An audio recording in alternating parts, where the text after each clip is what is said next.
Hello everyone. Hope you all are having good time in lockdown. In the last video, we discussed about distance time graph. Now, come to the most important part, that is velocity time graph. Let us go through it. But before moving forward, if you have not subscribed my channel, then hit the subscribe button and the bell icon for the further updates of the coming videos. Let's get started. What is velocity time graph? If we plot time on x-axis and velocity on y-axis, then the graph so obtained is called it as velocity time graph. The slope of the line in velocity time graph gives acceleration. As if we know that the slope of the line in distance time graph gives what? Yes, correct. It gives speed.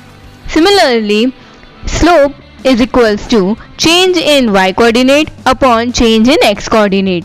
The change in y coordinate represents velocity and change in x coordinate represents time or time interval. And we all know that what is velocity upon time? It is nothing but acceleration. Now let us move forward. Suppose there is a car which the change in time, the speed of the car remains same, and if we put a graph on these values, we get a straight line which is parallel to the x-axis.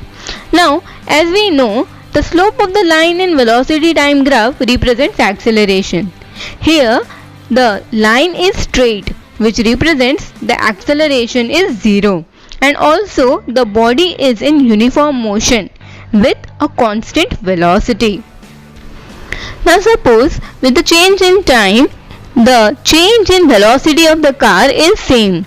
Hence, the car is having uniform acceleration. But since the velocity is different at each and every point, the car is in non-uniform motion. If we plot the graph, we get a straight line passing through origin. Since the car was initially at rest, it is starting from origin. If the car is having some initial velocity, say 5 meter per second, then the line must be passing from 5 meter per second. Okay. Now, here the slope of the line gives the acceleration. Since the slope at each and every point on the line is same, the acceleration is uniform acceleration. Now, suppose in equal interval of time, if the change in velocity is decreasing uniformly, then we say a body is decelerating. If we plot the graph, we get a straight line showing uniform decrease in velocity. Hence, the slope of the line shows uniform deceleration or uniform retardation. Now, suppose with the equal interval of time, the change in velocity is different. Hence, the car is having non-uniform acceleration and also the motion is non-uniform. If we plot the graph, we get a curve.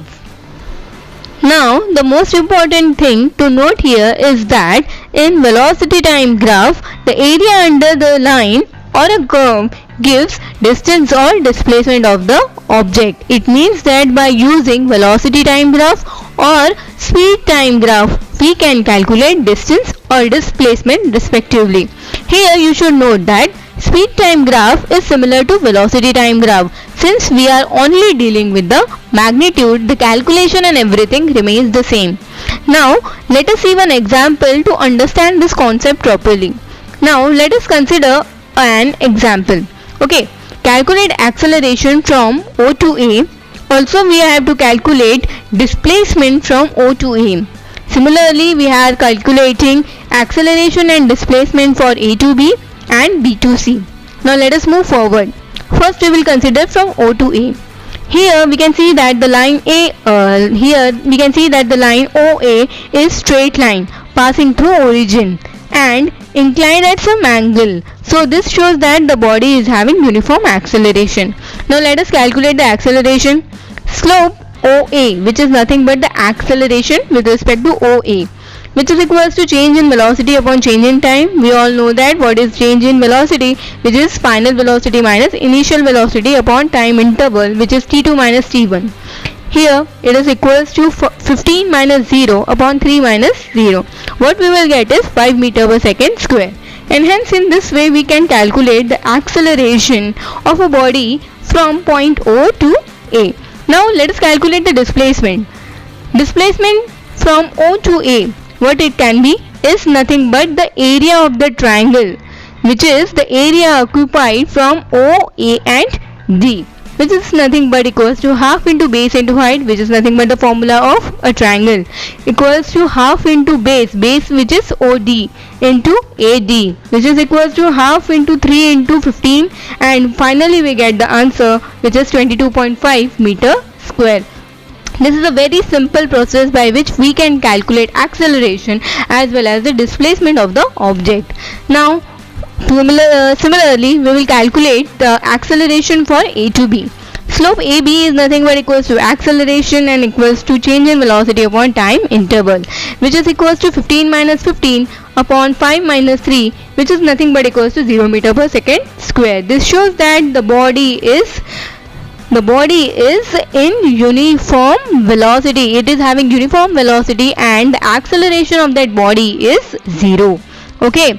Now let us calculate the displacement AB, which is equals to area of rectangle ABED. Here you can see that the area occupied under the line AB is ADBE, which is a rectangle. Now which is equals to length into breadth equals to 15 into 2 and equals to 30 meter per second square. And hence in this way we have calculated the displacement of the object from A to B.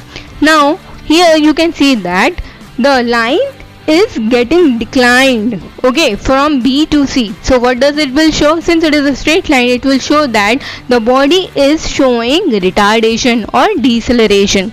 As we have calculated acceleration and displacement for respective lines, now you will tell me the answer for B to C. How we will get the answer for that? Hope you like my video, and if you think my video is helpful, then like, share and subscribe. Okay friends, bye, take care. Lockdown is going on, we should take care of ourselves and everyone. Okay.